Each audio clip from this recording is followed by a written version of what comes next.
Man, oh man, oh man, oh man, oh man. What's good? We back in the building. Three Kings Boxing is in the house. Of course, it's your boy 2K, and I'm here joined with the old man. They call him Big Bo, but I like to call him Rotund Bo. What's good, family? Hold on, I haven't taken my Geritol yet. I'm not up. Wait a minute, give me. You know what time it is? God damn, man! Shit, it's past my motherfucker. Hey, where the nurse at? Right? Yeah, the one in the thong. The one in the thong. That nigga dreaming.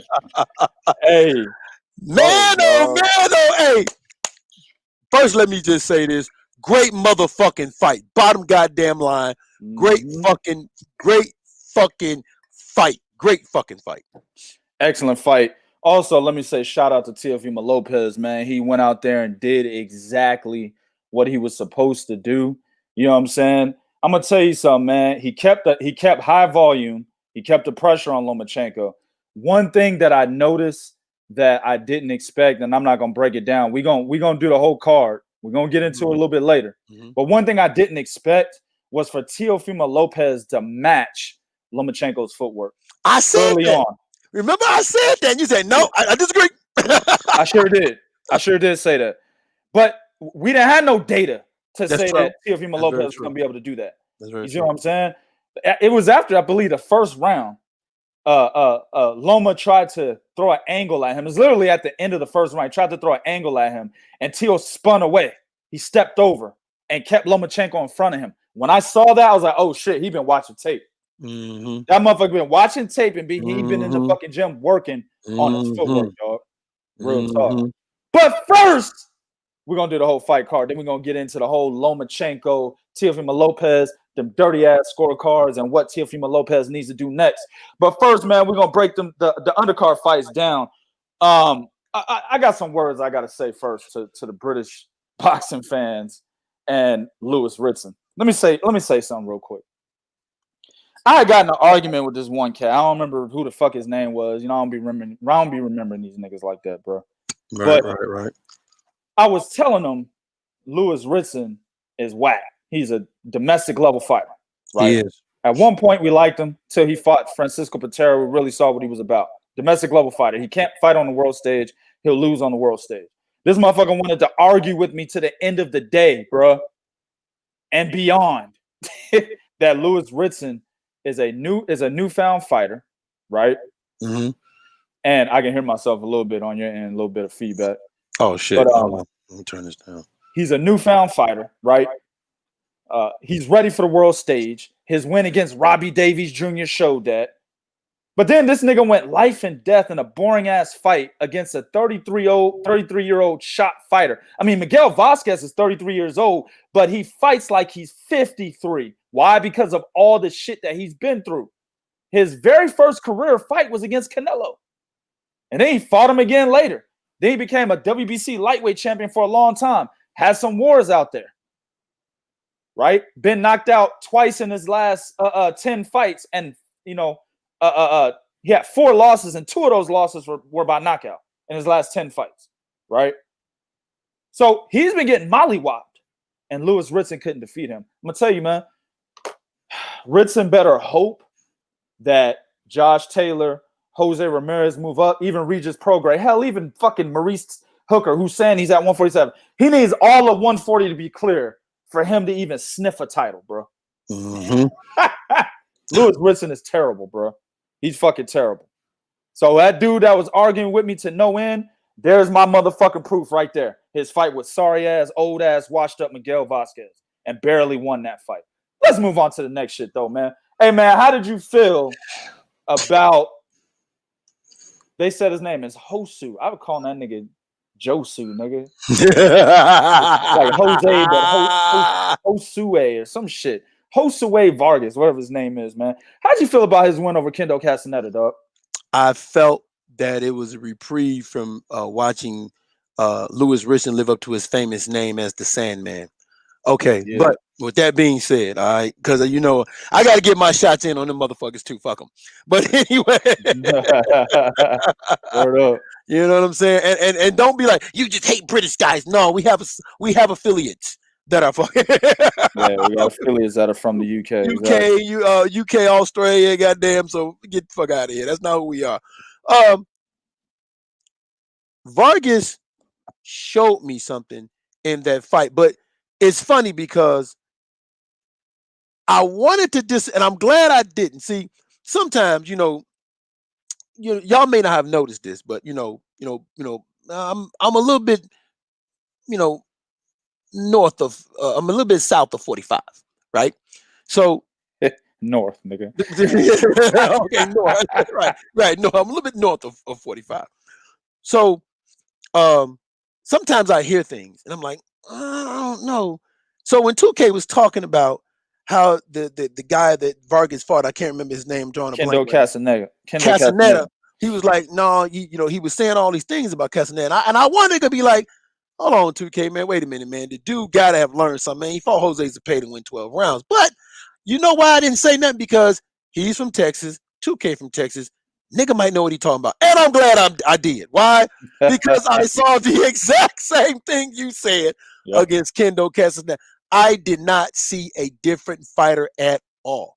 At all. He was the same dude that lost to Alamo or whatever. I think that's his last name. Alamo, I think it is. Yeah. Okay, he was the same dude lost to Alamo, same dude that lost to Jose Zepeda. And I know they was trying to say, well, he took this fight with Zepeda on 7-day notice. Guess what? I didn't see a difference, and he had more notice in this fucking fight. So it was the perfect fight for Vargas. Castaneda came at him. Vargas was able to, to show us some of the things he worked on in camp. But I'm not overly impressed with Vargas either. There's still a lot of things he does wrong in that ring that Castaneda couldn't capitalize on. One of the things he really does is when he literally steps to the side, then he throws that left hand. Right. And I'm like, I don't know how Castaneda couldn't. I'd mollywop that nigga. Yeah. I mean, he literally stepped to the side and throw to the left. Like, if that ain't telegraph, I don't know what it is. But I am going to say that it was a fight that he needed on a card like this to make him look good. But they still have a lot of work to do with that young man. So you don't think, damn, man, Josue, Vargas, do you believe that he's ready for any of the top contenders at 140 right now? Because he acts like it. The motherfucker's cocky as hell, like he's ready right now. Do you think he is? I think he believes he is from the way he had his phone taking pictures and snapshot and chatting in the middle of the fucking ring. Yeah. I think he is. No, he's not. He's really not. If you're telling me like the top tier cats, like put it like this, put him in there with a Dennis Shakakov. Put him in there with a Rance Bartholomew. Let me see him in there with those guys, right? Let me see him with them guys first before you try to talk to him about the Regis Prograis and the Josh Taylors and the Jose Ramirez, the Jose Zapatas, hell, right. Ivan Baranchi, even Ivan Baranchi. You know what I'm saying? Before you start talking them guys, no, get in there with the Rance Bartholomews, hell, even the Robert Easton Jr. Let me see how you are with those guys first. But as far as you talking about the guys in the top 10, hell, and Robert Easton Jr. might be too much for him, but no, hell no. He's a minor title fighter first before you look at this dude to be fighting for some shit like that, man. Yeah. All right, man. My man JL Davis is in the motherfucking building. Jermaine Houston is in the building. Terrence Wiseman, my man, in the motherfucking building. My man, Mike James Boxing, he said, I'm in these streets. He didn't say that, but I said it for him, but fuck it. He in these streets. My man Boxing with Sean Newton is in these streets. Prince G Mo is in these motherfucking streets. CF Sports and Entertainment is in the building. J-Mar is in the building. That's what's up. My man Neutral Natural is in these motherfucking streets. Yo. Joseph Vargas got a lot of work to do. I like the fight against Kendall Castaneda. As I said, man, this was an excellent matchup. Matchmaking ability by Bruce Trampler and Brad Goodman or Gorman, whatever his name is. Excellent matchmaking by them because I told you guys Joseph Josue, whatever the fuck say his name, was going to beat the shit out of Kendall Castaneda. It was easy work. Kendall Castaneda was tailor-made for him. That's exactly what you saw in tonight's fight.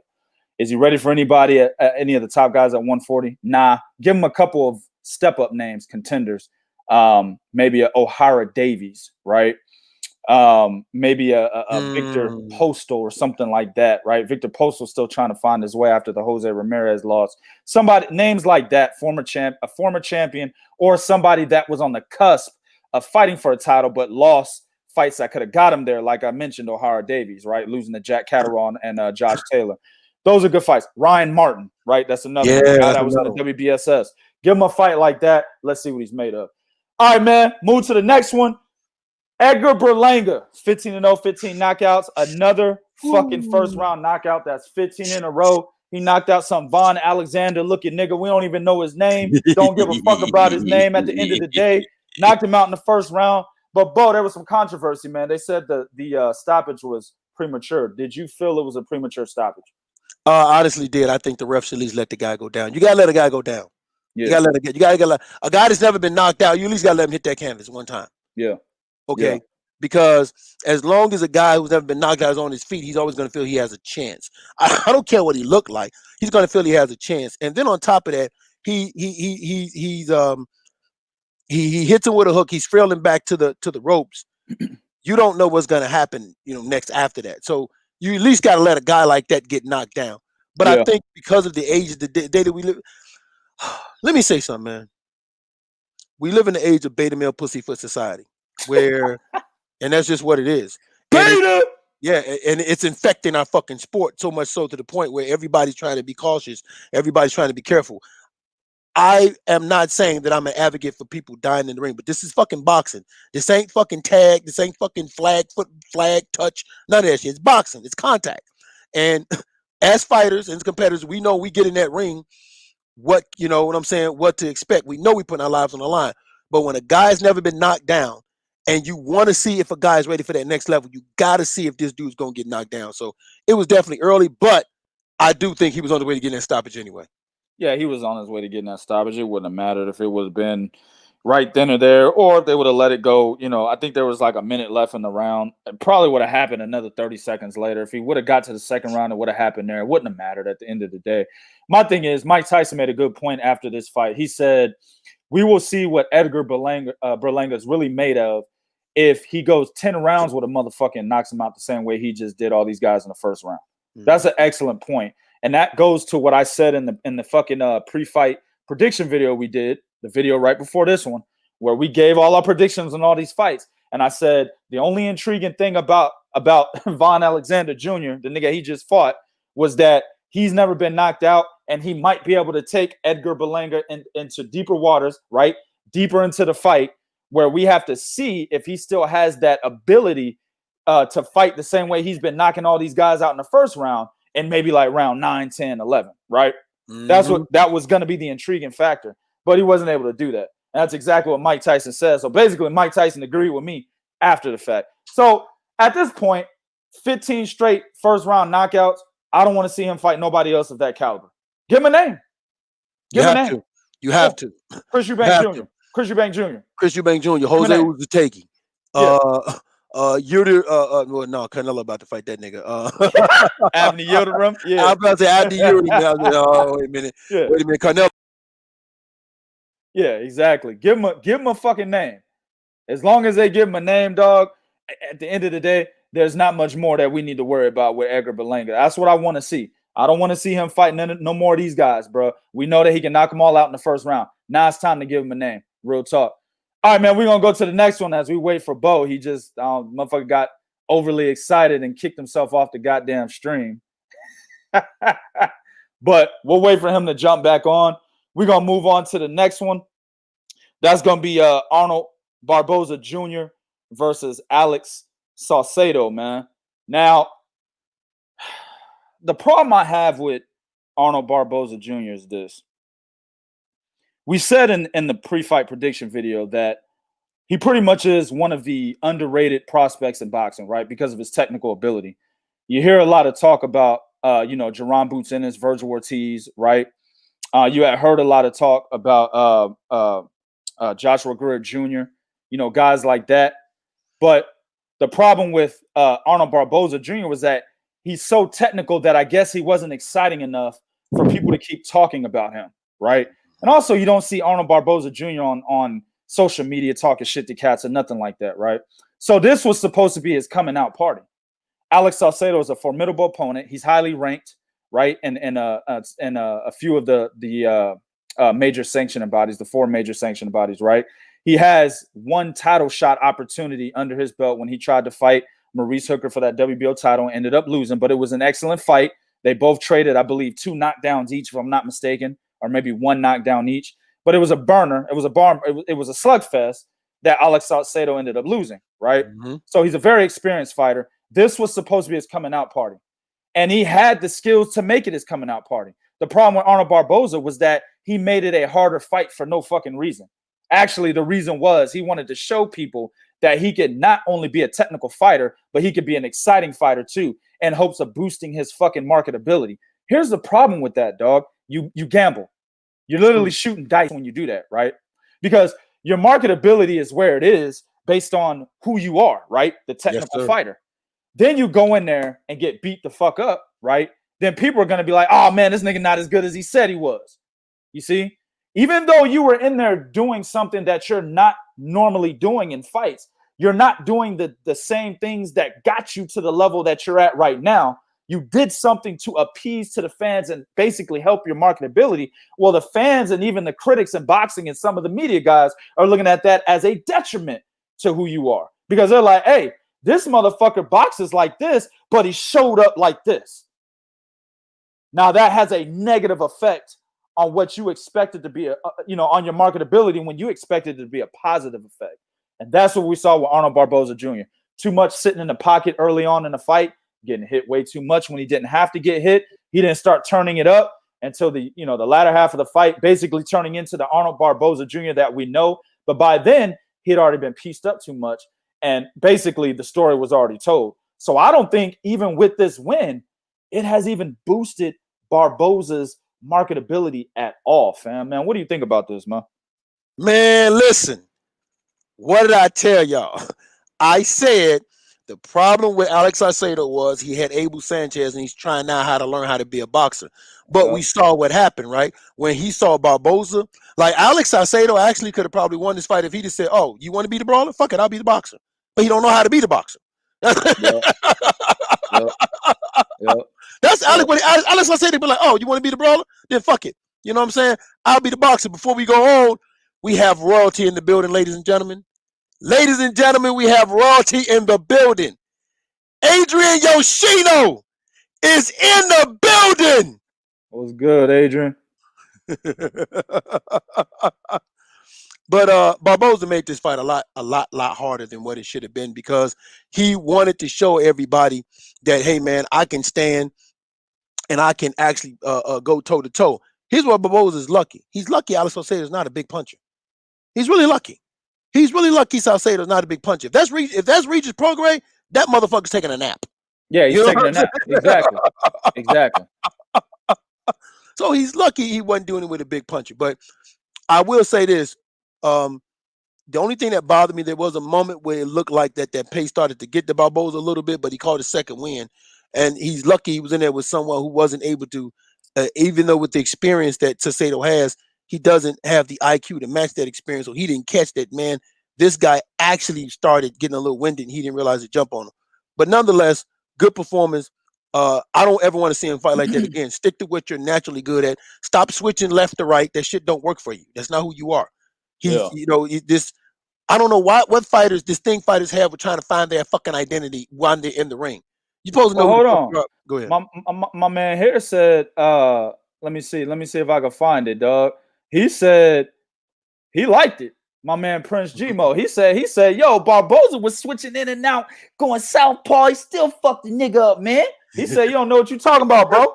No, if you don't know what you're talking about, watch it. When he was switching, he was getting tagged. Every time he switched, he got tagged. Hell yeah. Every time he switched, he got tagged. Okay. But yeah, man. I don't ever want to see him fight like that again. The guy is a problem at the division just purely off his ability to box. That's who you are. That's what you stick with. Good, great fight. I'm glad he showed that he can do that. Now we know, but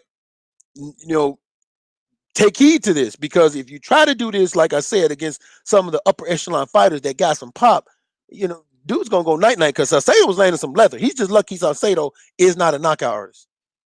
Yeah, I mean, he's a somewhat of a big puncher, but at times he can knock you the fuck out, and then other times he can break you down and knock you out late. That's Saucedo, really. So he's kind of like one of those guys. If he lands the right punch with the right amount of torque on it, he can get you out of there. Mm-hmm. You know what I'm saying? But against elite level guys, I don't want to say elite. Let me say this. Woof. Kind of nigga. Damn. Let me dial that shit back. Against guys that can take a shot, put it that way. He's not really going to take him out like that, man. And that's where what you're saying is right, that he doesn't have that concussive punching power. If he did, Barboza probably would have got knocked out early on in that fight, man. Mm-hmm. All right, man, let's get to it. So my man Jermaine Houston, he said a lot of people felt like Teofimo Lopez versus Vasyl Lomachenko was a draw. Some people like the Julia Letterman scorecard of 119-109. What do you guys think? Bo, before we get to that, man, how did you see? Let me say this. How do you rate Teofimo Lopez's performance against the once number 1, number 2, or number 3, wherever you guys had him, pound for pound fighter in boxing? How do you rate his performance? I rate his performance A level. Absolutely. I rate it A level. Hell, I'm even willing to say borderline elite, if that's what you want to say. I don't have a problem with it, because he showed us something that we didn't think he had because we never saw it. But I think also what you also saw was, and hey man, turnabout's fair play. He got a Vasyl Lomachenko that had a year off, just like how Vasyl Lomachenko caught a Nicholas Walters and a Guillermo Reguindia, right? Right. So he got him coming off a year off. But I'm not going to give Teofimo that excuse, because I'm not going to give that to Lomachenko as an excuse, because I didn't give it to the other two guys. You always got to be ready. But he had a game plan. He was laser freaking focused. And I think that I think that he learned from that fight that he had with that taller dude that was the Asian dude. And I think that fight taught him something about his ability to have to pick up the boxing. And he went in there, he had a game plan, he was laser freaking focused. And just like we said, if he's going to beat Lomachenko, he has to jump on him and jump on him early.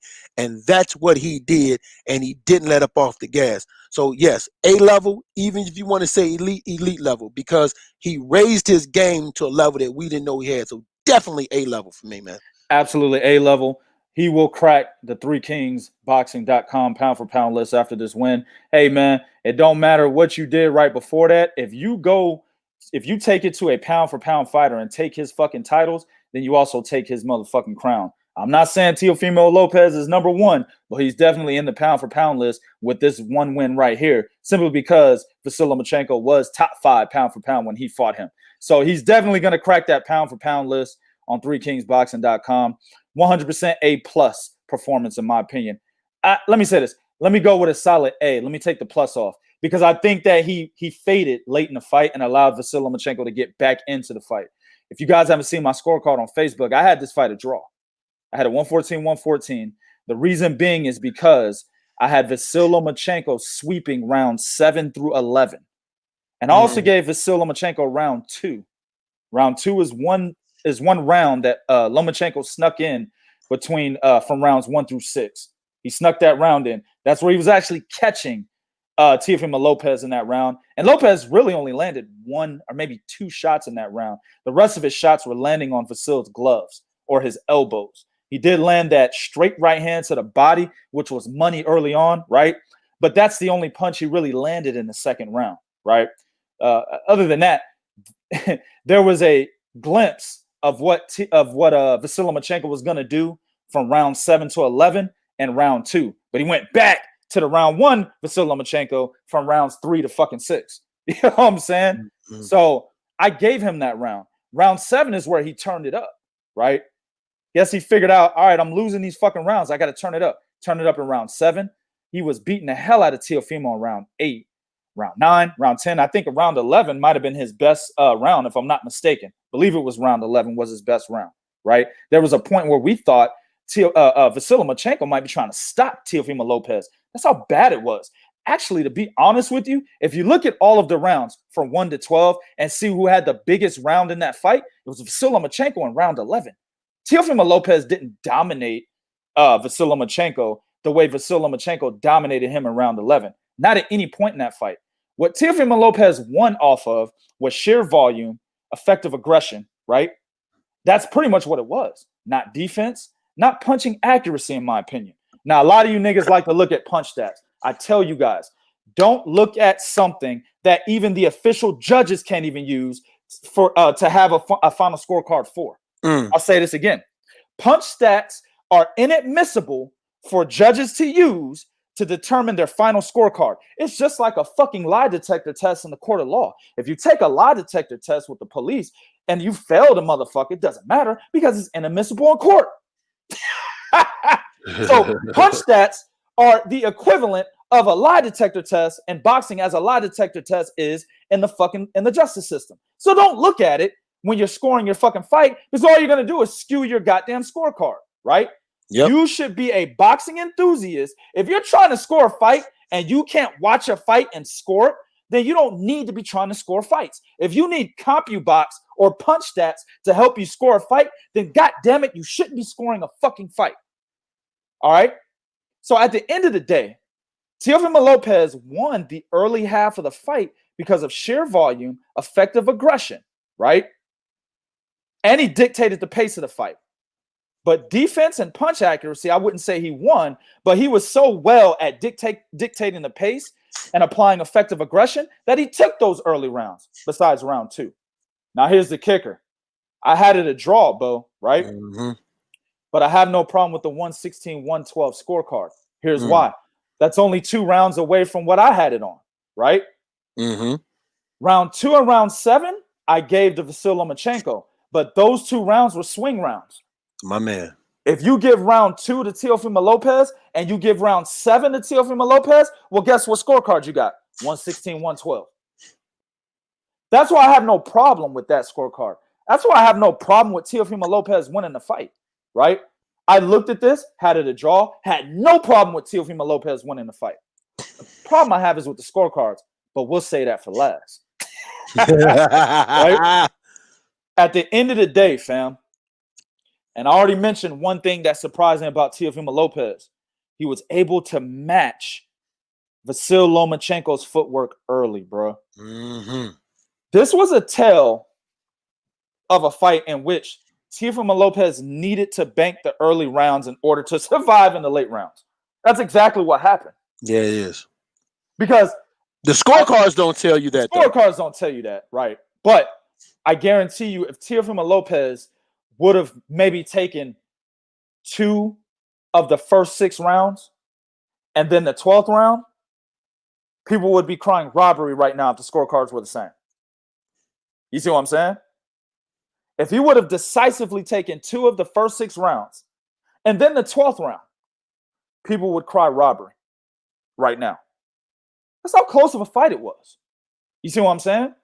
But Teofimo Lopez, off of sheer volume, every time Vasyl Lomachenko was trying to judge distance, right? He was changing levels to try to judge distance and get in a comfortable mode. Teofimo Lopez would shoot that jab out there, then throw that straight right hand to the body. Every time he tried to get close, he would hit him, whether it's on the shoulder, the elbows, right, the forearms. He wanted him to feel the power so that he could respect it. That's what he did early on, right?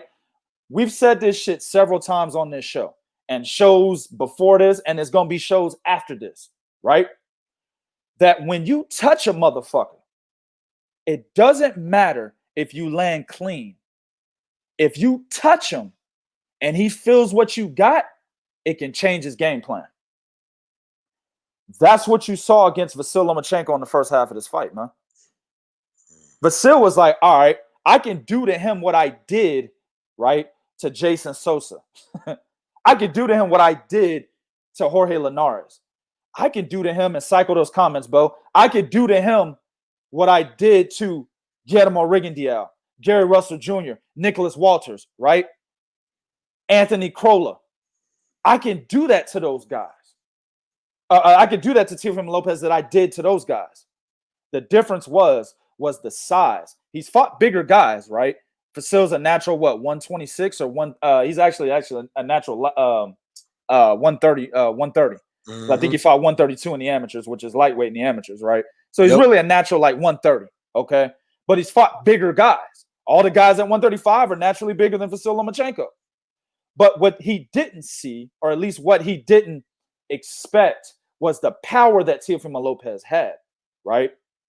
So with him hitting him, just touching him, like I said, on the forearm, on the gloves, on the elbow, just touching Vasyl Lomachenko, made him gun shy and made him having to keep rethink how to get closer to Teofimo Lopez early on in the fight. That was a brilliant masterclass performance that he had, and it was a brilliant masterclass strategy that Teofimo Lopez Sr. dug up and had his son execute, dog. 100%. That motherfucking straight right hand to the body was killing Vasyl Lomachenko early. Yeah, it was. Now, I don't see any point where Vasyl Lomachenko was hurt. I'm not going to go that far. But what I will say is that he basically turned this fight into a situation where Vasyl had to get desperate after round 6, right? He had to get desperate. He said, fuck, I'm losing all the rounds. I have to get into the line of fire and hit this motherfucker, right? Now, I'm watching the fight. I'm saying, dog, you can do that early on. But Vasyl Lomachenko didn't trust that he would be able to survive if he did it with a fresher version of Teofimo Lopez. Mm-hmm. That was the problem. He didn't think he could survive if he did that. So he played it cautious. And he played it cautious a little bit too fucking long, man. Now, their strategy was, let the young boy live. He's going to get tired anyway. So they were okay with losing the early half of the fight. They had no problem with that, right? However, the strategy of he's going to get tired and we could just take advantage of him once he tires himself out or once he becomes complacent. I think they were looking for that too, Bo. They were looking for Teofimo Lopez to start feeling himself in the ring. I think they really questioned the mental fortitude of Teofimo Lopez. Mm-hmm. They didn't think as a young 23-year-old fighter, he was mentally stable the way that he showed in this fight. They thought he was going to be a motherfucker that was going to basically curtail off into Teofimo Lopez land around round 5. Oh, man, I'm fucking this nigga up, B. Like his dad was. It's a blowout. You heard him back then? Yeah. It's a blowout. We wiping this motherfucker out, right? They thought Teofimo Lopez's execution would basically mirror the sentiments of his father, and then he would become complacent in the ring and he would make mistakes. But he didn't do that. What actually happened was Teofimo Lopez did start to get winded, but Vasyl Lomachenko's strategy of fuck it, I need to hang around at mid-range distance and just apply pressure, he should have done that early on. I think he would have survived, bro. I don't think he would have got knocked out. He would have got caught by some shots, but for Vasyl Lomachenko's reflexes are a lot better than people believe. He was dodging a lot of them punches and blocking a lot of the shots that Teofimo Lopez was throwing. I don't think Teofimo Lopez really landed much of anything, except that straight right hand to the body, right? He tried that signature uppercut, but he didn't really land that. A lot of the times, a signature uppercut was grazing the head of Vasyl Lomachenko or grazing his gloves, right? As Vasyl Lomachenko would dodge to his right or left to get around that uppercut, right? I don't think he was really landing that hook to the head. He landed the hook to the body nicely because he was going under Vasyl Lomachenko's high guard, and it would hit Vasyl Lomachenko to the body. He was landing that. Body work was excellent. But a lot of the punches to the head that he was throwing, that you could hear Tim Bradley going fucking crazy and jacking off. Tio, get the fuck out of here. That nigga was literally jacking off ringside, dog. Nutted all over Andre Ward, nigga. All over the screen anyway. You know what I'm saying? That's what Tim Bradley was doing. Him and his dad were doing that. Look at the shots he's landing. Get the fuck out of here.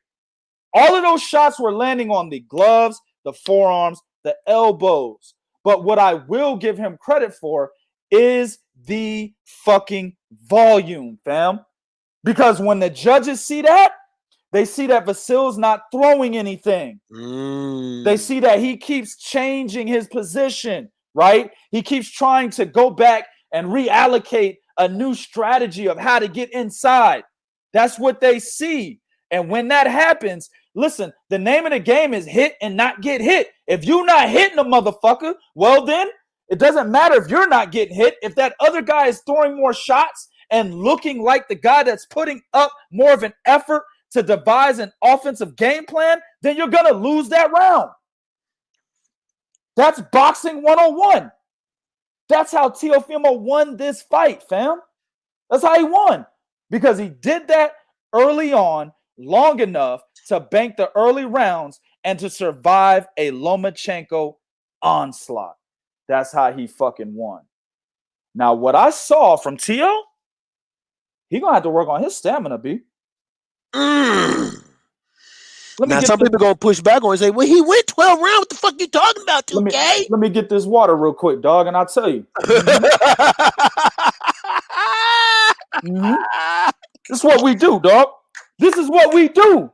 Boxing, nigga, this is what we do. Let me get this water.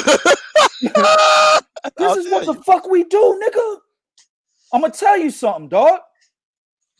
An ineffective Vasyl Lomachenko for basically 6 rounds, depending on how you scored this fight. Teofimo Lopez almost got winded from trying to throw enough punches to keep Vasyl Lomachenko changing his game plan. Yes, he did. Understand, if y'all go by punch stats, which I don't, but what the fuck ever. Go by punch stats, Teofimo Lopez doesn't throw that many punches in fights. He doesn't. The pace that he kept up for this fight is not really like Teofimo Lopez. He doesn't throw punches like that. Now, of course, he went 12 rounds against. Did he go 12 against Nakatani? Was that a 12 round or 10 round? Yes, it was. Fight? No, okay. I think that was a. I don't know if it was 12 or 10. It might have been a 10 round fight. He went the distance with him. I got to go back and look, see how many 12 round fights this motherfucker's actually went to the distance, because I'm not looking at his record or none of that, right? Right, because I think the only 12 round fight he wins is when he fought Coleman. Right. So at the end of the day, right, the pace at which, and he's stopping most of these guys, but the pace at which his volume is, right, from round to round up until the fight, and up until he gets a stoppage in those fights, the pace he had, if you project it over 12 rounds, he did not fight at that pace before this particular fight. You see what I'm saying? So he was keeping up a faster pace in order to keep Vasyl Lomachenko guessing and switching up his game plan on how to try to get in, right? In doing that, the nigga got winded by round 7. That's how Vasyl Lomachenko was able to come back. They were right that Teofimo would not be able to sustain a high level of stamina for 12 rounds, but they misjudged at what point it would be that he would start getting tired. That was the fatal flaw in the game plan of Papachenko and Vasyl Lomachenko. But at the end of the day, the reason why I scored this fight a draw was because you can't deny that Vasyl Lomachenko won round 8, 9, 10, and 11. Those were the best rounds for him in this fight. Round 11 was the biggest round for him in this fight. And round 11 was actually the most dominant round in the fight between either fighter, right? As I said earlier, motherfuckers thought Vasyl White stopped Teo in that round. They thought that, right? Only thing you can do to deviate from my scorecard is give Teofimo round 7, which I gave to Vasyl because I felt like he turned it on at that point, and give Teofimo round 2, which I think Vasyl won because he landed the cleaner shots in that round. That's the only way you could deviate from my scorecard, dog. 117, 111, get the fuck out of here. 119, 109, hold on, nigga. Let me charge this one up, Bo. Get the fuck out of here. Are you kidding me? 119, 109, nigga. 11 rounds to 1, nigga. Hold on. Bo, I must not know shit about boxing, nigga. Obviously, nobody does. Bo, listen, sir. I'm about to sell 3kingsboxing.com. I'm going to sell it. Who want to buy it, nigga? I'm selling it. I don't know shit about boxing. I completely watched the wrong fight, nigga. Completely. Lomachenko didn't do shit from round 8 to 11. He did nothing. Matter of fact, Vasyl Lomachenko maybe won. I didn't look at the scorecards, dog. But Julie Letterman must have. I'm going to assume she gave Vasyl round 11 because that was the most decisive round in the fight for either fight. Round 11. Okay? I'm going to assume she gave him round 11. But this bitch didn't see how the fuck Vasyl Lomachenko was able to work himself up to a decisive round 11 win? You didn't see that? He didn't just come out in round 11 and beat the shit out of Teo. That's not what he did. The motherfucker basically had built up from round 8, in my opinion, round 7, but we'll say 8, from round 8 to round 10 that led to a decisive round 11 win. What the fuck is she watching, Bo? But I digress. Evidently, Bo, I don't know shit about boxing, nigga. Anybody want to buy 3kingsboxing.com? Send me a fucking email. Oh, and by the way, I also must not know nothing about boxing, right? Because a motherfucker that they let in the post-fight press conference, right? A guy that they let ask a question at the post-fight press conference. We got the link to go to it. But we didn't want to go to it. We did this show instead. We could have been at the post-fight press conference. We could have been there. Hold on, Bo. We could have been there. But I said, fuck it. We're going to do this show. We're not going to go to the post-fight press conference. But God damn it, I accidentally tuned in just in time to hear a stupid motherfucker say, hey, Edgar Berlanga, you know what I'm saying? How do you feel about Teofimo Lopez calling you out? Edgar Berlanga's like, what the fuck are you talking about? Yeah, man. He said, can you ask the question again? Yeah, man. Sure. I'll ask it again, man. Hey, how do you feel about getting in the ring with the new undisputed champion, Teofimo Lopez? How do you feel about that? Berlanga's like, dog, I don't feel any way about that because I wouldn't get in the ring with him because I'm at 168. He's at 135. God damn it, bro. What the fuck is wrong with these people? You got stupid ass judges. You got jacking off Tim Bradley. You got a dumbass media, nigga. What the fuck is wrong with these people? This whole card was fucked up. Then you got these fucked up ass scorecards, bro. What is wrong with these people? I have no problem with Teofimo Lopez winning the fight. But the way that they said 119, 109, which is 11 rounds to 1, and 117, 111, which is 9 rounds to 3, have no problem with 7-5, Andres. No problem with that for Lopez. No problem.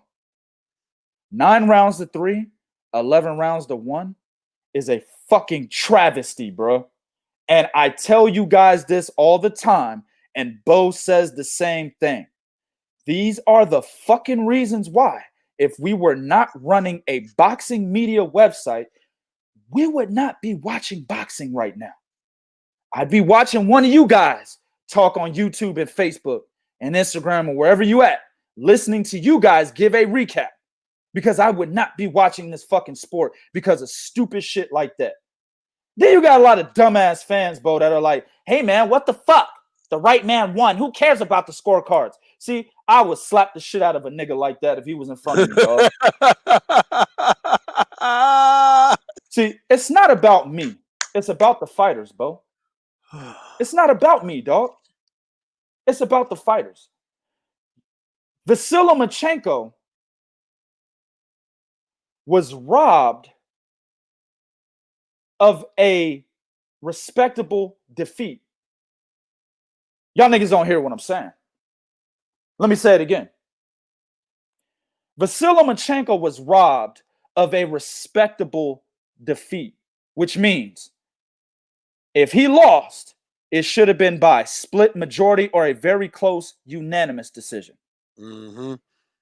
Instead, this fight goes down in the history books as if Teofimo Lopez dominated him.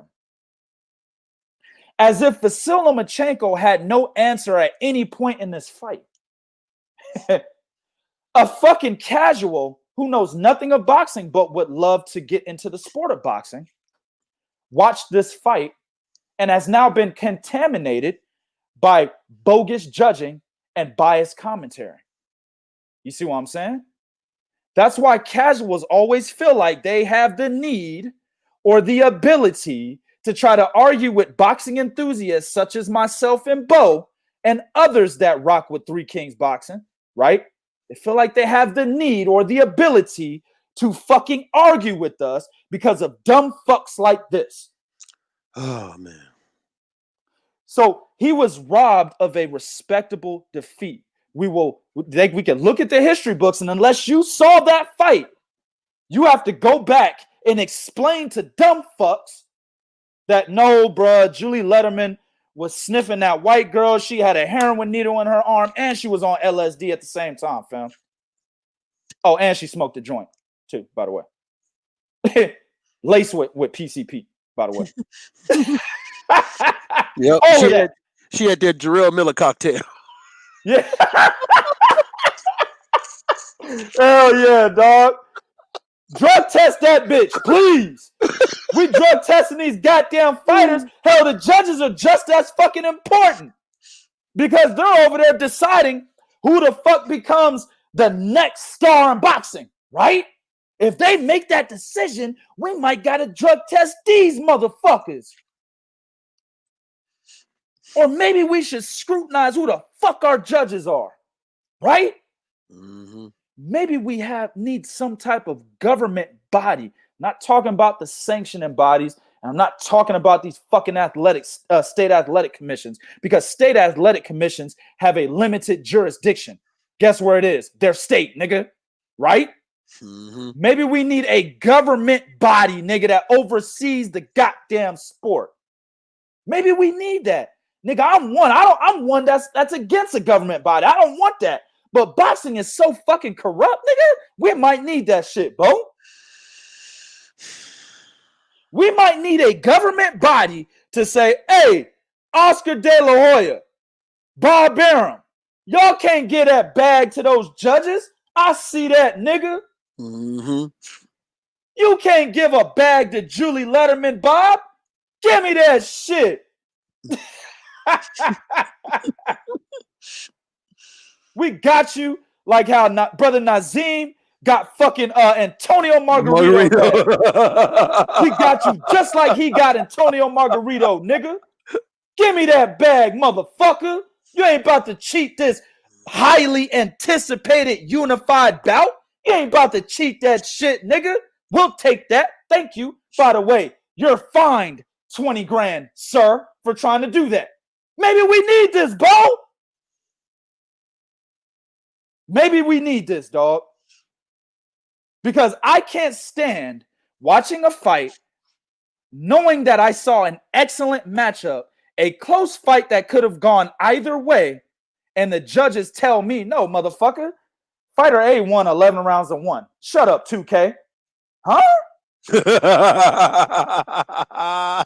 up, 2K. What you got to add to this fucking debacle, man? First off, let's just say something right now. What we saw today is what's going to be problematic moving forward. You know why? Because once upon a time, if you didn't watch a fight, you could watch the scorecards and pretty much get an idea of what kind of fight it was. Right? Like back in my day, if you watched a Muhammad Ali fight or a Sugar Ray Aaron Pryor and Duncan Leonard fight or Tommy Hearns fight, you would see these scorecards.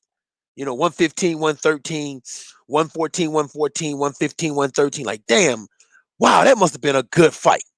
Right. Now, scorecards don't tell the story because you actually have a scorecard that would tell you that Canelo Alvarez did fairly good against Floyd Mayweather.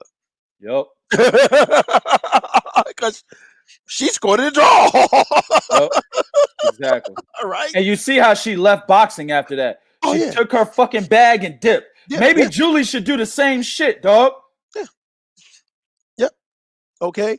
You also have scorecards that tell you that the longest reigning undisputed women's champion fell on her face. Yep. Okay. Yep. You even have a scorecard that tell you Rolly Romero dominated a fight where he was clearly getting his ass whooped in. And then you have this fight. As close as this fight was, as entertaining, as great of a fight it was, the scorecard did this fight injustice. I had it like my man 7-5. Why? Because my man 2K made a very good point. I gave Vasyl Lomachenko's round 2, 8, 9, 10, 11. I did not give him round 7. I thought Lopez had landed the more telling punches, although from a fighting standpoint, you can make the argument that Lomachenko did more of the work. I just think Lopez's punches were the more obviously telling punches. No, okay, yep, nothing wrong with that. Yep. Exactly. So that's 7-5. Yep. Which is 1 round away from being what? 6-6. Exactly. Yep. So you know what I'm saying? So for me personally, let me tell y'all something. What this has effectively done is it just told me it don't fucking matter how good you are. 119-109 is a scorecard you walked into the fucking building with. Bottom line, blank, period. Absolutely. There's nothing Lomachenko could have done, dog, with that kind of scorecard, man. No. 119-109. You're telling me that Lomachenko only won 1 round in your eyes? No. 119-109 is a scorecard that they gave you on the plane to Vegas, and you filled it out. Right, yep. 119-109 is a scorecard that you give when Anatoly Lomachenko fucks you and don't call you the next day. Gave you some dick and then call your ass the next morning. That's what the fuck 119-109 is. 119-109 is I don't like you, fuck you, get out of my country. That's what the fuck 119-109. Make America great again, nigga. Yeah, that's what 119-109 is, bro. Right. 119-109 is, hey man, you don't speak English in my country, fuck you. Man, I need to see if Julie Letterman was wearing a MAGA hat, dog. I gotta see this shit, man. I'm telling you. Her father, Harold Letterman, had some scorecards. He ain't never had no shit like that ever. Nothing like that. 119-109 is what I expect a rookie judge to give me. I do not expect a veteran judge to turn in a scorecard of 119-109. No, by the way, do y'all know that she actually was one of the judges that had scored more of Lomachenko fights than any other judge on that card on down right there? Absolutely. Yep. So she knows how he fights. Now you can say this: Lomachenko is a victim, just like Cecilia Brackets. He's a victim of his reputation. Why? Because Teofimo Lopez was able to halt what Lomachenko wanted to do for so long that it looked as if he was dominating him. And I've had this discussion. I don't think he dominated. Why? Because I felt that Vasyl Lomachenko won 5 rounds. It's not necessarily domination to me. Okay, but if you want to say, hey man, he was dominating the early fight because of the way he was able to control Lomachenko the way we never seen, yes, I don't have a problem with that either. Okay, I really don't. Okay, because everybody's going to see something different. And because it took Lomachenko so long, like you said, to do what he did, to turn it on, because it took him that long, he was punished for that. He was also punished because why? The thing about fans not being in the stands is punches land and they sound like they landed flush when they really didn't land flush. They hit the glove, they hit an elbow. Okay. Another thing that you have is a lot of these judges, I truly believe this. They're influenced by what they think is going on in the ring instead of watching exactly what's happening. Right. Okay. But when you tell me that a guy like Lomachenko, a top pound for pound fighter, only won 1 fucking round, man, dog. Like when I see a scorecard like that, I'm like, damn, who he fight? Floyd Mayweather? What the fuck? He fought Floyd? Like, man, damn, did nigga fight Floyd? What the fuck? You know, who'd he fight? It, whether you like Vasyl Lomachenko, whether you don't like him, whether you wanted Lopez to win the fight, whatever, nobody deserved the scorecard of 119-109. Nobody deserved that scorecard of 119-109. That is a black mark on the sport. Bottom fucking line. That is telling this dude, hey man, we don't like you, so get the fuck out of here. That's what that is. At the end of the fucking day, to me, if you truly look at that fight, like you said, I think the thing with Vasyl Lomachenko was he came out, it took him some time to adjust to the speed. He was able to do something in the second round. But Lopez did something, I think, that shocked Loma, which is when Lopez was able to pivot and keep up with him, he said, okay, I got to shift up. This was the one fight where I think that we saw a Vasyl Lomachenko spend too much time thinking about what to do that's going to work than actually applying his craft to see what's going to work. He spent way too much time thinking on, okay, what's going to work, instead of doing it to see if it works. Because at the end of the day, once he got going, the biggest mistake you make as an older fighter is you let a younger fighter get confident. That's why when 2K showed that little film of that old dude on the street, that old dude didn't play with that dude. He put the gloves on, knocked that motherfucker out real quick and easy. Why? Don't give this young nigga confidence. He gonna be a fucking problem if I give you confidence. Exactly. Right? You know what I'm saying? Like any of you all that have fathers, and and I know Prodigy can attest to this, and I can too because I have my grandfather.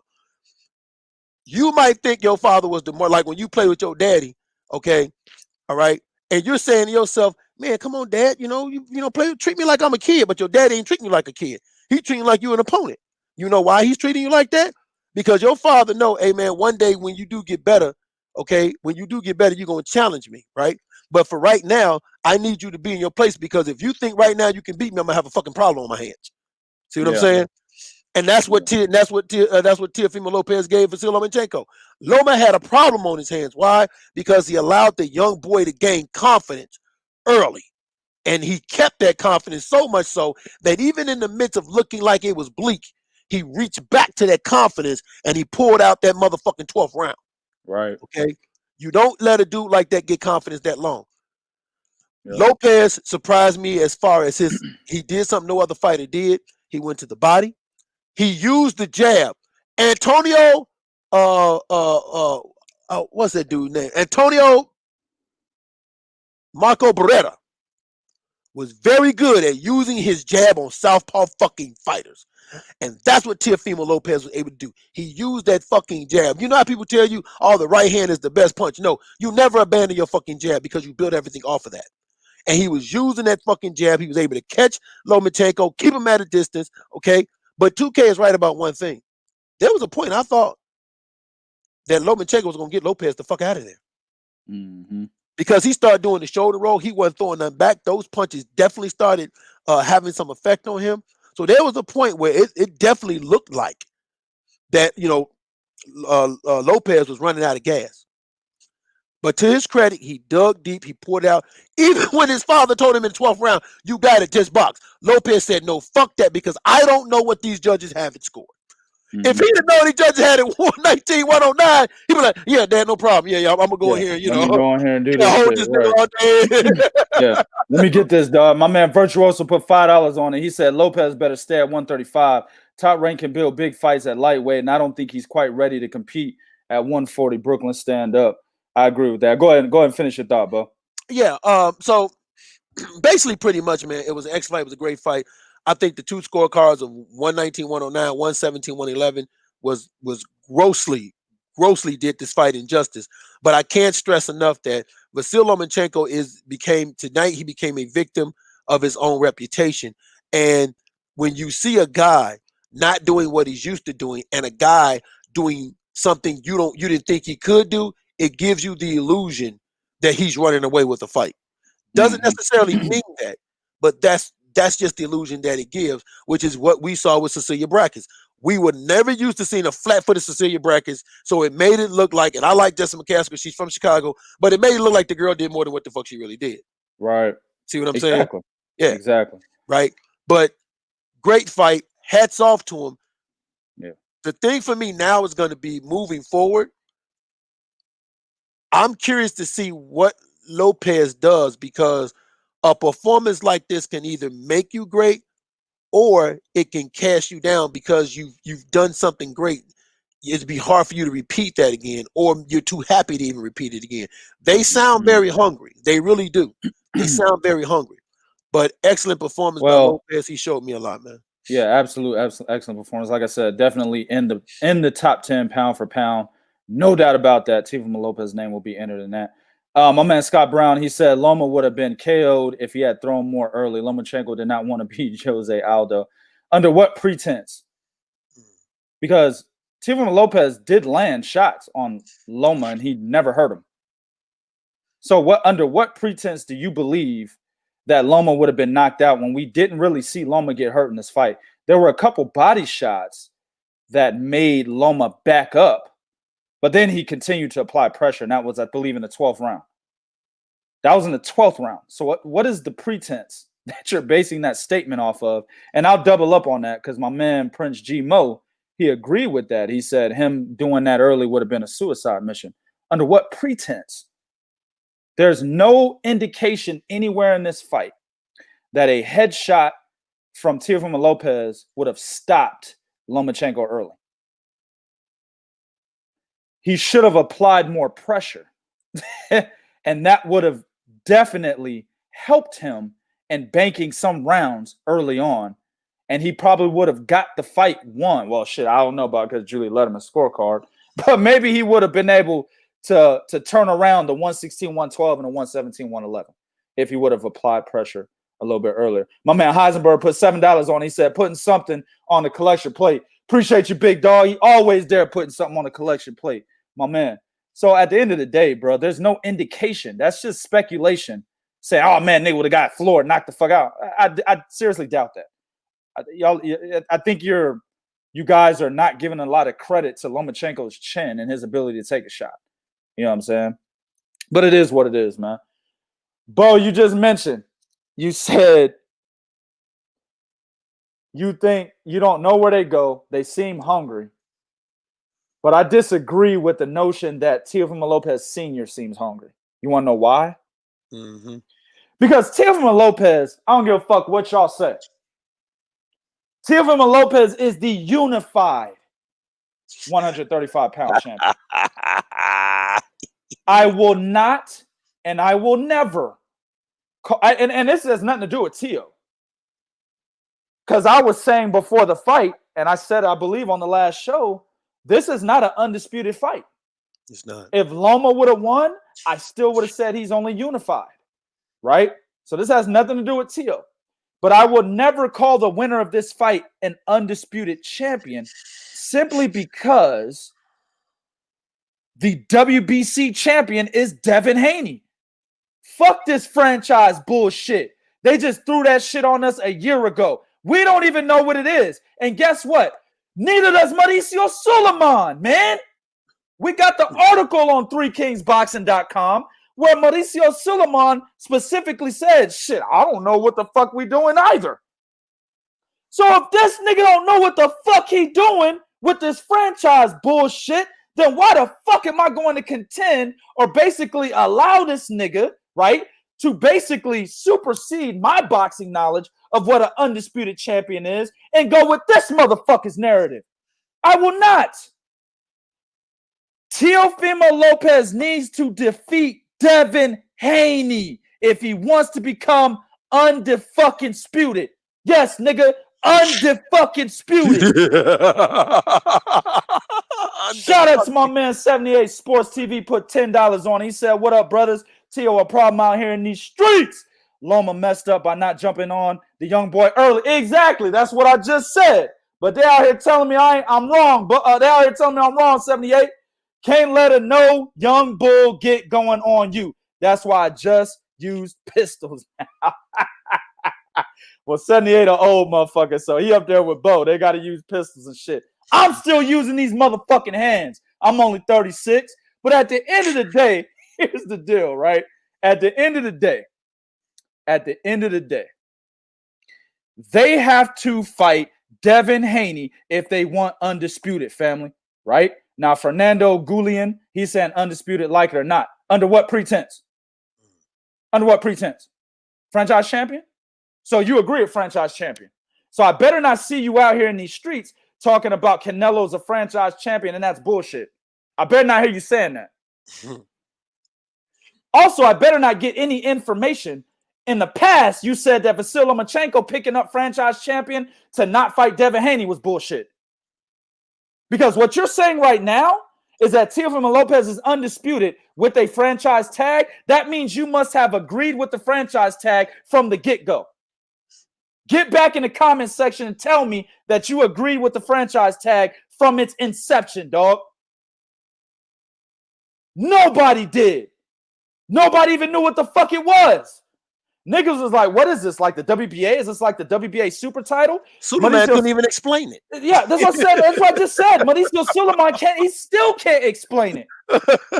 We have the article on 3kingsboxing.com where we have his quote where he's saying, I really don't understand the process. And this is the fucking president. He doesn't even understand the process. He's putting it on his committee.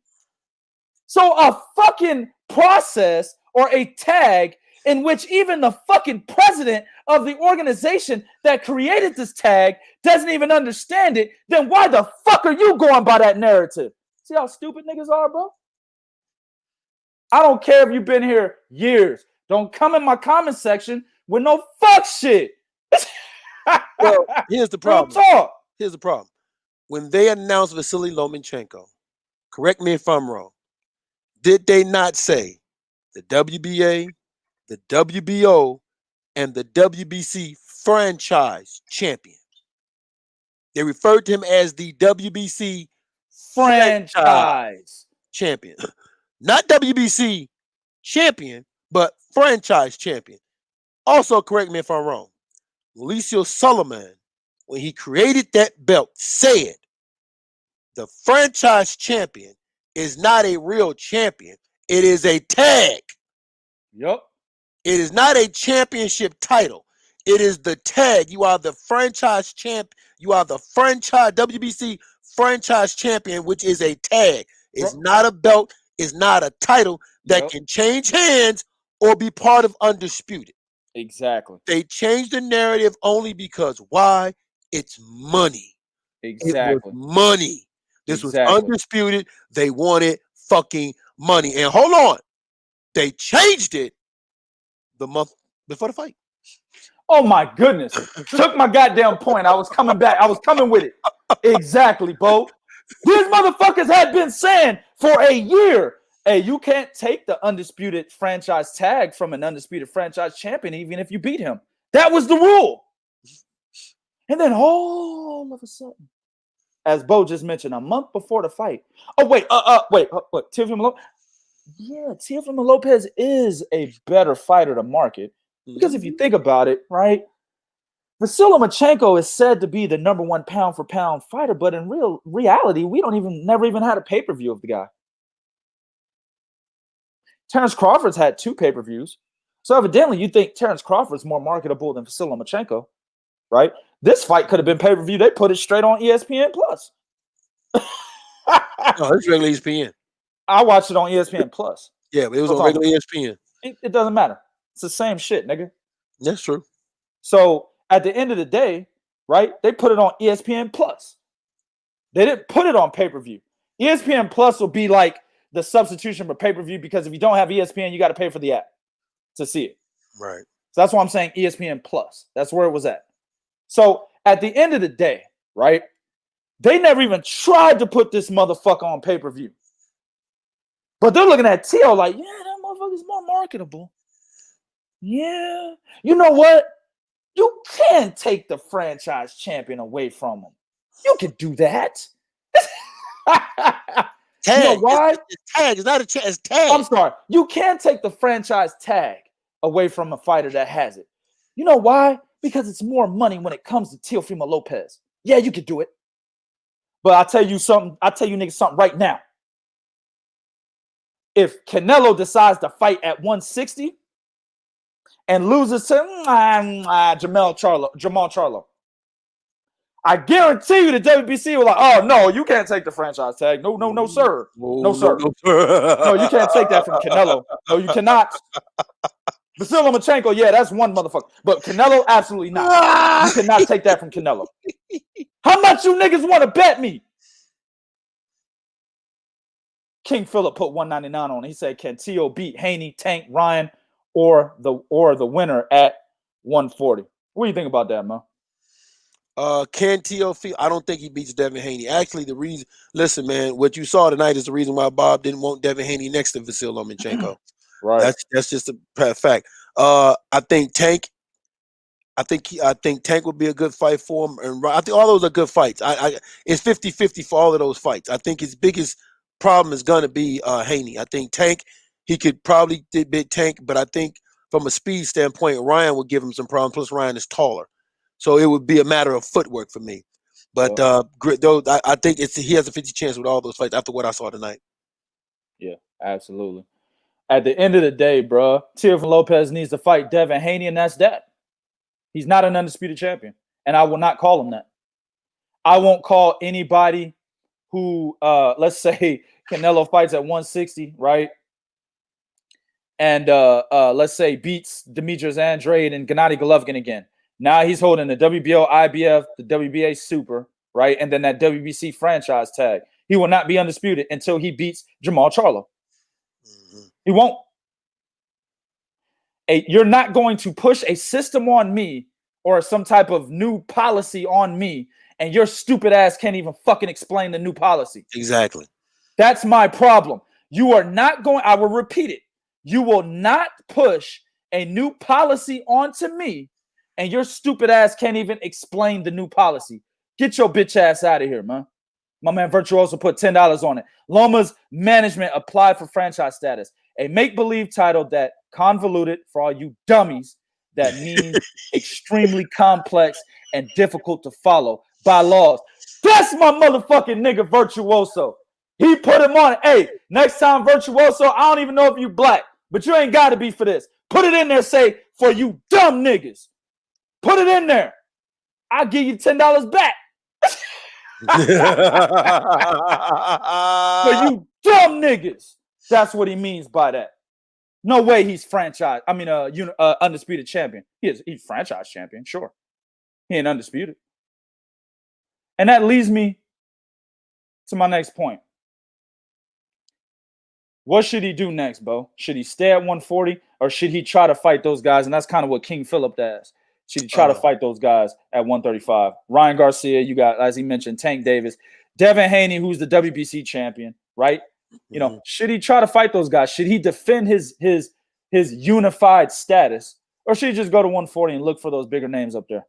I think he should go to 140, and here's the reason why he should go to 140. Whoever wins between Jose Ramirez and Josh Taylor, they're bolting, and I even think the loser's going to bolt. He just won the WBO belt. He can automatically fight for a WBO belt. He'll be in the rankings. You're not going to put him in there with a Regis Prograis. You probably put him in there with a Victor Postal. I can even see Jose Zepeda. Jack Catterall, I don't know. But when I look at what's there at 140, Louis Richardson, he beats the fuck out of that guy right there. Liam Paro, he beats him. Maurice Hooker, he definitely beats him. We just saw Alex Saucedo lose, so I already know if he fights him, he beats him. Barboza would be a very good fight, but I definitely think he beats him. So once Jose Ramirez and Josh Taylor leave, like I said, you're not going to put him in there with a Regis Prograis. And Regis Prograis may actually go to 140 after he wins the belt, because he just said, hey, man, I want to be a champion again at 140. I'm going to go to 147, right? So he might win a belt real quick, and he might bolt his ass on out there too. So if I'm him, I go to 140, and I make, because if you're having a hard time making that weight, you're only going to make yourself weaker. So if you're going to fight those guys, fight them where you feel more comfortable at a natural weight for you at. Don't fight them at a weight that's, you know, where you're going to be at a disadvantage because you're struggling to make weight. Fight them where you're going to be stronger. So he should go to 140, man. I mean, I want to see him fight those guys, but if I'm his father, I'm his advisor, and I know you're struggling to make weight, I'm not going to put you in the ring at a disadvantage against those dudes. Business sense. Absolutely. Right. So, yeah, he should go to 140, man. Well, here's the deal. The first name that Teofimo Lopez mentioned, as I heard it, I haven't heard the replay, but live I heard it, was Devin Haney. Yep, he said 2-time email champ. Yeah, he mentioned Devin Haney. That's the first name he mentioned, as saying I'd fight him, right? And then he said, oh, man, I just like fucking with these guys. Nigga, do you want to fight him or not? You know what I'm saying? And this was one of the reasons why I was a little afraid of Teofimo Lopez getting these belts. Because before this fight, he already made it clear, him and his father, that they're going up to 140, that they're not even looking at Devin Haney. It doesn't matter what you think about Devin Haney. He could be the undisputed email champion, the fucking undisputed Twitter talking shit champion. Nah, matter of fact, I get at the tank. The undisputed bullshitter, whatever the fuck you believe, it's still a good fight. I want to see it. I also want to see it because I want to see an undisputed champion at 135. That's why I want to see it. So I don't want him to go to 140, Bo. I get what you're saying about business sense. Makes perfect sense. If I was advising him, I would say the same thing. Hey, man, you've been having trouble cutting this weight. Let's go to 140. Makes it easier for you. You still got the power. You could do some damage at 145 pounds up, right? However, as a advocate of the sport, right, I want to see him fight Devin Haney. If he could get back down to 135 as somehow Tank, if Tank could get back down to 130 for Leo Santa Cruz, the fattest little nigga in boxing, I believe, I firmly believe Teofimo Lopez can get back down to 135 one more again for fucking Devin Haney. I believe that. So with that being said, I don't want him to go to 140 next. You just won 3 belts. I want you to go back to 135 and pick up that last one so we can rightfully call you undisputed. Not no undisputed with an asterisk, nigga. And I make sure I tell all my kids and all the kids I mentor and all the niggas I've trained in boxing, let them all know 20 years from now, if he never fought Devin Haney for this at this moment in time, I will let everybody I fucking know. Oh, it's going to be a lot of people 20 years from now because 3 King Box going to be fucking huge, right? I already know a lot of niggas right now. I'm letting all them niggas know today. 20 years from now, I'm going to let them know again with extra people. This nigga was never undisputed. That's a lie. That's a lie right there. He was never undisputed. So he must fight Devin Haney. It ain't got to be next. I would advise it be next if he's having weight issues. But he needs to fight Devin Haney. 100%, bro. There's no other. I have no other fight. I don't care if he doesn't fight Tank. I don't care if he doesn't fight Ryan Garcia. I don't care if he doesn't fight Luke Campbell, Javier Fortuna, Jorge Linares. I don't give a fuck about none of those fights. I think Tank Teofimo Lopez is an excellent fight, but I don't think it happens. Floyd Mayweather won't let it happen. The particular path that they have Tank Davis going down, it's less risk, easy money. That's what they're going to be doing. They're not fucking with Teofimo Lopez. Mm-hmm. Ryan Garcia, he's not fucking with Teofimo Lopez either. Somebody in the chat earlier said he would kill Ryan. I agree with that. He would. That's probably a third, fourth round knockout. You know what I'm saying? He fucks Ryan Garcia up. Golden Boy sees Ryan Garcia as their new golden goose egg for whenever Canelo retires. They're not going to put him in no fight like that. So those fights aren't going to materialize anyway. But Devin Haney can, man. That fight can happen. For rightful undisputed champion, that fight can happen. That's the only fight I fucking care about, dog. I don't care about no other fight. Teofimo Lopez, Devin Haney for undisputed status. That's what I want next. Listen, man, this is what I want to know. I have a question. Timothy Bradley, didn't he once upon a time stand up, had the camera zoom in on that big black bald ass head of his, and didn't he vehemently say the only man in PBC is Deontay Wilder? Because none of them wants to fight Terrence Crawford. Didn't he say that? He said he that, sure right? did. He sure did. How come he don't have that same energy for Haney that he had for Crawford? Because Devin Haney is matchroom boxing. He's not top ranked. Oh, okay. That's why. Okay. So the house nigga. Yeah. Decide. Yeah. Okay. Straight up. The Samuel L. Jackson nigga. Yeah. Right. So he's picking and choosing when to get upset. Let me say something to y'all. What I saw tonight from the commentary of ESPN, y'all can no longer fucking complain about PBC not mentioning Terrence Crawford as the WFBO champion, because they just did the same fucking thing on ESPN.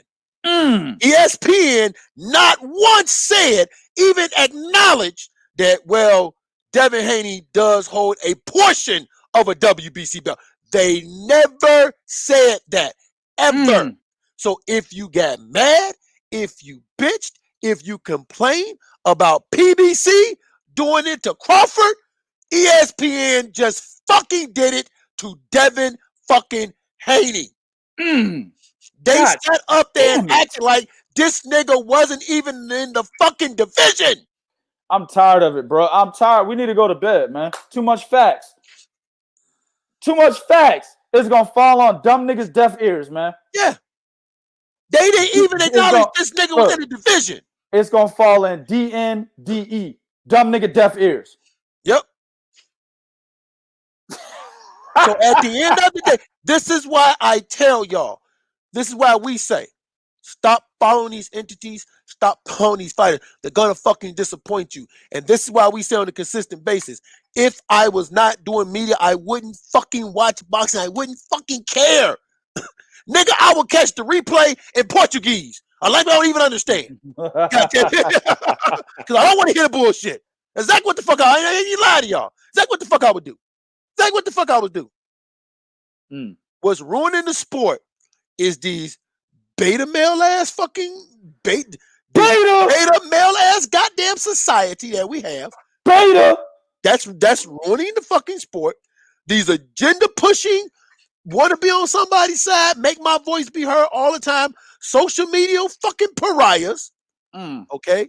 And motherfuckers who are okay with being biased when it's not their fighter. There's no honesty in boxing no more. Amongst the fans, there's no honesty amongst none of these motherfuckers no more. Okay? There's no fucking honesty. Think about this for a second. In what fucking world would everybody have been okay if somebody was to say Manny Pacquiao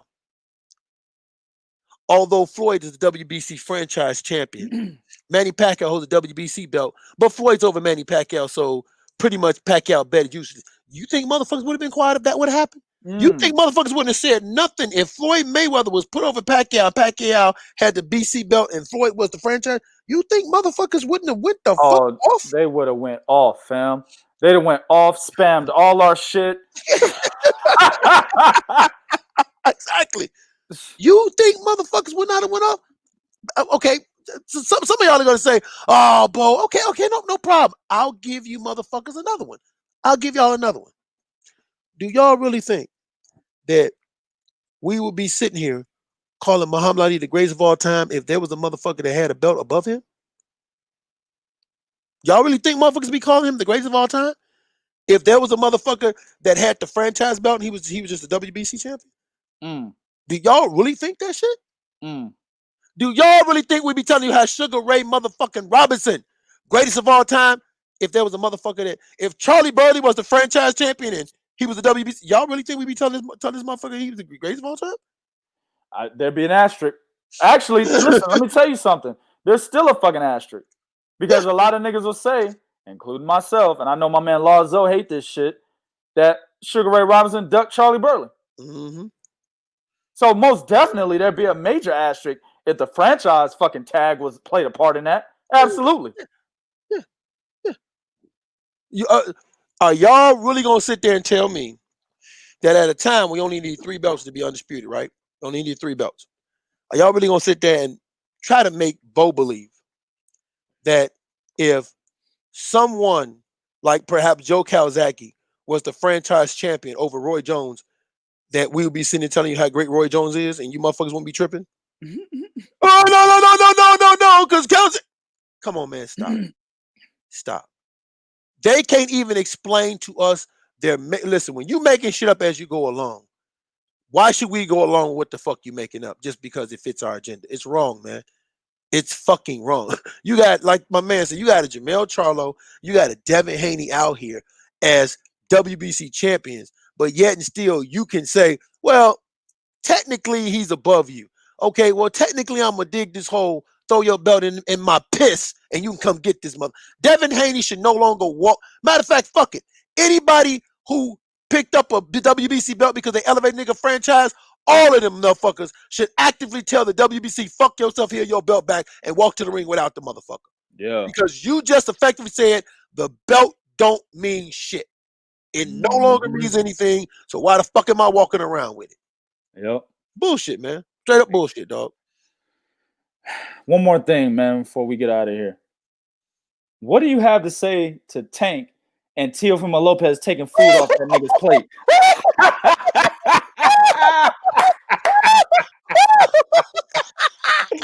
Yo, Tank. I mean, look, man. Look, man. Where my water at, goddammit? This nigga, I'm changing this nigga name to Piggy Bank Tank Davis. That's his name, bro. Because that fat ass nigga look just like a fat ass piggy bank, man. That nigga probably got a hole on his back, and you can slide a couple dollars into that nigga, bro. Get the fuck out of here. So you just let Teofimo Lopez steal your food. Now let me go back and ask you, Tank. Are you still gonna try to fight Vasyl Lomachenko in 2028, motherfucker? Like you said? You know what I'm saying? We get money right now. I get hoes, bitches, cars, you know what I'm saying? We get money. I mean, I fight the nigga. You know what I'm saying? What is it, 2020 right now? I'll fight the nigga by 2046. You know what I'm saying? I get the nigga then. You still talking that shit now, dog? Is Vasyl Lomachenko even relevant? I bet you the dumbass nigga would say, nah, why would I fight him now? You see? He would piggyback off of Teofimo Lopez's victory. He let somebody else be the main nigga now when he had 2 opportunities, Bo, 130 and 135. He could have been like, give me that fight. I just won the WBA regular title at 135. I want Vasyl Lomachenko, who's the WBA super champion. At 130, when he was the IBF champion, Vasyl wanted him then. Then when he became the WBA super champion, he still wanted him. He was chasing this nigga for so long, he said, fuck it, they won't fight me, I'll go to 135. So it took somebody else came in who didn't have the, let me tell you something. Tank, somebody who really didn't fight nobody outside of Jose Pedraza, and if you count Yuriorkis Gamboa, him too, he still had a better resume than Teofimo Lopez before Lopez fought fucking Richard Comey. He had a better resume, Bo.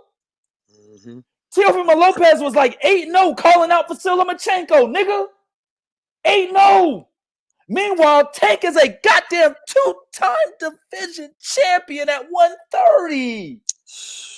And ducked him. He ducked this nigga, bro. No. He didn't duck.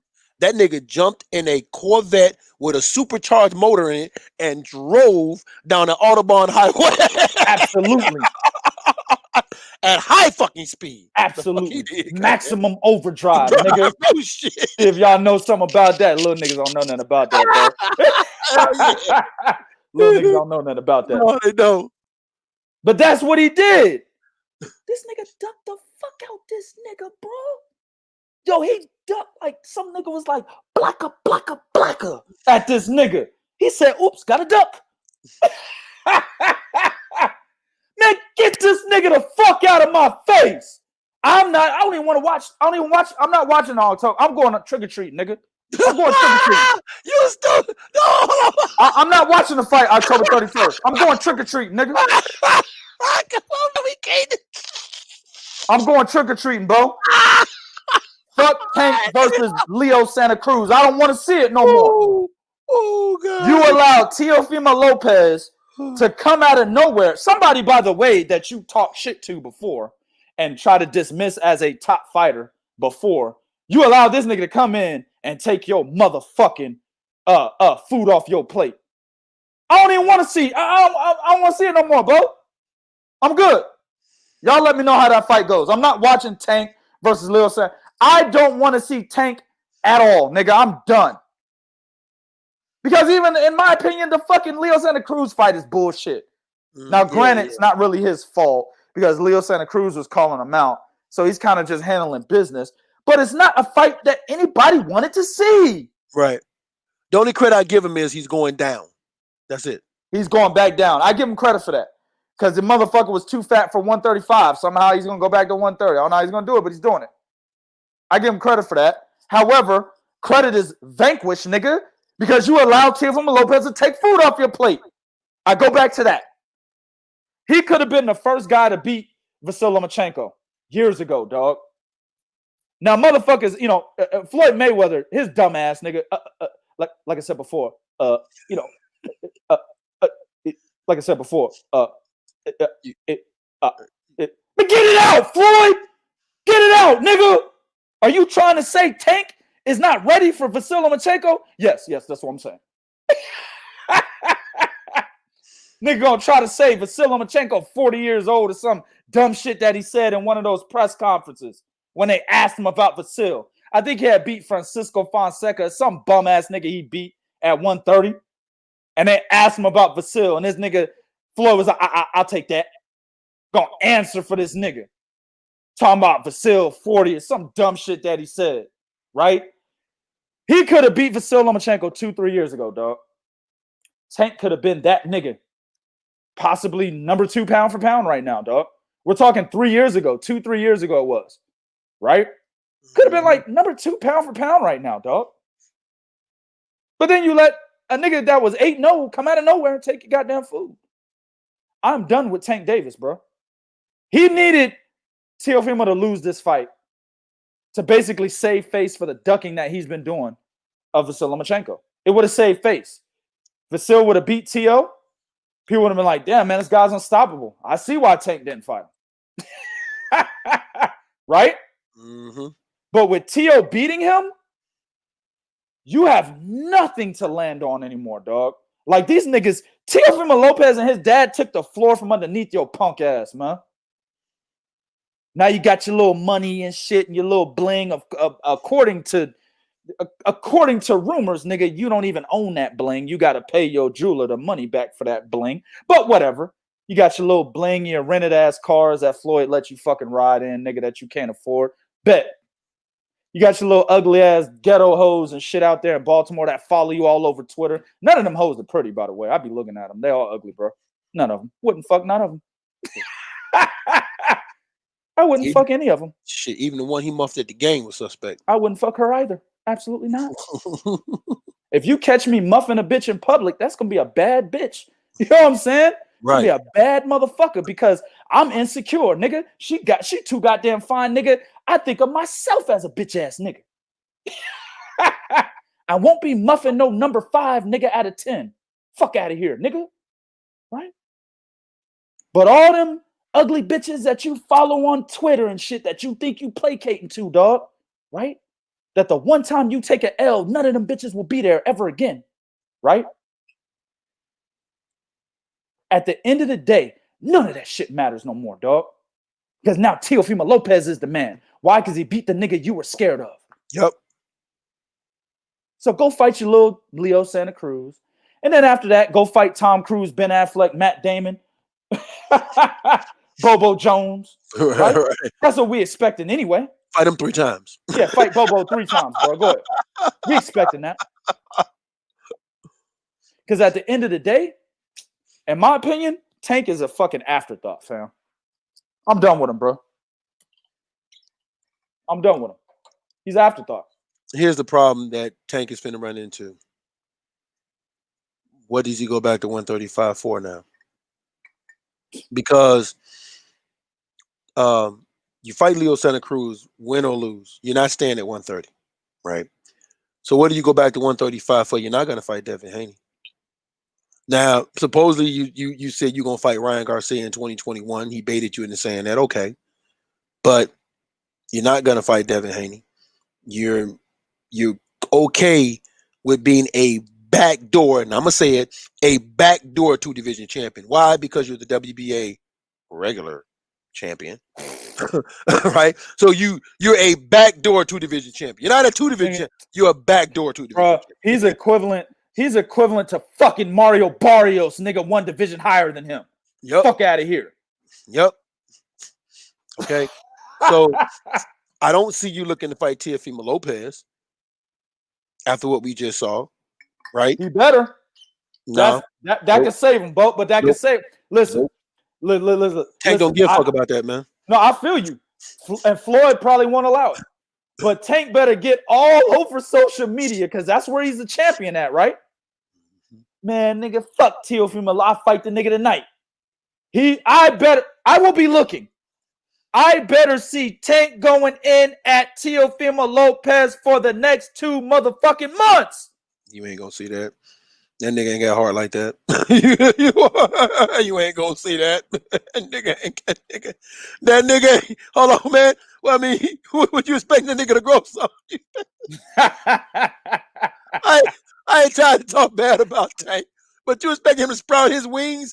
He got Leo Santa Cruz, man. Please, Tank is gonna be like, hey, man, listen, man. Right now, I focus.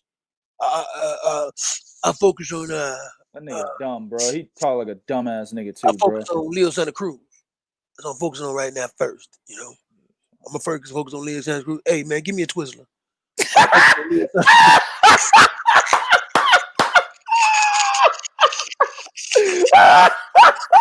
I can see that nigga with a Twizzler hanging out the corner of his mouth, nigga, while he's talking. Oh, hell nah, bro. I'll never forget the interview when they interviewed him. Again, another situation where he was surprised somebody was willing to step up and fight Vasyl Lomachenko when he wasn't. They fucking interviewed him when Guillermo Rigondeaux and Vasyl Lomachenko was officially announced. I forgot who it was. I don't remember what media guy it was. I don't remember. But the nigga told Tank, he said, hey, man, did you hear? Guillermo Rigondeaux is going to jump up 2 weight classes and fight Vasyl Lomachenko. This nigga's response was, huh? For real? Word? I was like, is this nigga dumb? That was the first time I thought Tank Davis was a dumb motherfucker, bro. Because I never heard him speak before. And the dude was like, yeah, man, he's moving up. Oh? Oh, man, I heard about that. Man. The nigga talk like he can't close his fucking bottom lip and he got drool hanging off the motherfucker. That's how he talk. I bet you if you stare at Tank Davis long enough, you're gonna see a string of spit fall down the fucking middle of his goddamn bottom lip, nigga. You gonna see it. Nigga, next time I see him in person, I'm gonna stare at this nigga until I see a string of spit fall out of his mouth. I think it's gonna happen, nigga. But we could place a bet on it. Hey, nigga, $30, bro, in 10 seconds. Look, man, the nigga, look, it's not wide open, nigga. It's gonna fall out, nigga. Man, I'm not betting you on that bullshit. I already know he gonna do that shit. I'm not gonna bet you on that bullshit. I don't throw money away, nigga. Damn. Yeah, right. Work too hard for this 3 king. I mean, damn, I should let him know. Don't let him know that. Yeah, don't let him know that. Don't let that leak. Don't let that leak. Just saying, man. Shit, nigga, please. Let's throw my money away, man. I don't expect that. Listen, man. Tank and Eddie Hearn said it best. He's done what he's been told. When Eddie Hearn said that, he said he's done what he's been told. All right, man. We might do another segment on Tank because the shit is fun, nigga. The shit is fun, nigga. Tank is about to be dog. It's crazy because you got called out by Ryan Garcia. You got called out by Lomachenko. You got called by Devin Haney. Who'd you fight? You fought the nigga one weight division below you. You know what I'm saying? Like Ryan Garcia called you out. Tank. Phone ringing. You don't answer. Devin Haney. Tank. Phone ringing. You don't answer. Lomachenko. Tank. Phone ringing. You don't answer. Leo Santa Cruz. Oh, little nigga. Hello. Leo. Hello. Yeah. That's what he did, dog. Leo called him out. Oh, yeah. Make that fight. You don't need no goddamn strength. He wants you to come down. No problem. I got you. I'll do it. I'm just gonna rehydrate back to 160 fight night any goddamn way. You know what I'm saying? That nigga took the call from the Lord, nigga. He said he took the call from the Lord. Happily too. Nigga was happy to do it, bro. Woo! He was happy to do it, bro. Ooh. I'd have been like, Leo, stop, bro. I got other niggas I need to take care of, bro. Right. Yeah, you just moved. You just got to 130, bro, and I just left there, man. I got other niggas to take care of, man. Leave me the fuck alone, man. You know what I'm saying? Whatever, man. Look, man, I put the comment of the morning up. And this is going to conclude this motherfucking podcast, bro. He said, my man Eric R., he said, if you accept fans, the media, anybody calling Teofimo Lopez undisputed champion, you give them an excuse to ruin the sport. That is the comment of the morning, dog. And it's absolutely 100% correct. Because anybody, if you accept this, then any old body can just walk in and change the rules. On a flash, too, like on a dime, nigga. Like there was no premeditation to it, so to speak, right? Like you weren't notified of it at all. It just came in one day and said, we no longer allow the WBA. It's just going to be the WBO, WC, and IBF. And, you know, coincidentally, it ends up being a high marketable fighter that is involved in a fight with just those 3 belts. Now that's undisputed all of a sudden. They just change the rules whenever they want. And if you don't stand on any type of moral ground as the fans, and it pisses me off because the fans actually control this shit, bro. They do. Yeah, they do. The fans control what fights we're going to get, right? I'm going to tell y'all something. The fans even control how much money niggas get. Yeah, they do. That's how Teofimo got that extra 500,000, right? Yeah. The fans even control how much money fighters get, fam. Y'all not hearing me. You know what I'm saying? Y'all control almost every aspect of boxing. The only thing you don't control are the goddamn contracts in terms of who's going to sign with who. You don't control that. Right. But they do that. They make those decisions based on how the fans would react to the decision that they make. So you actually play a part in it. You just don't control it.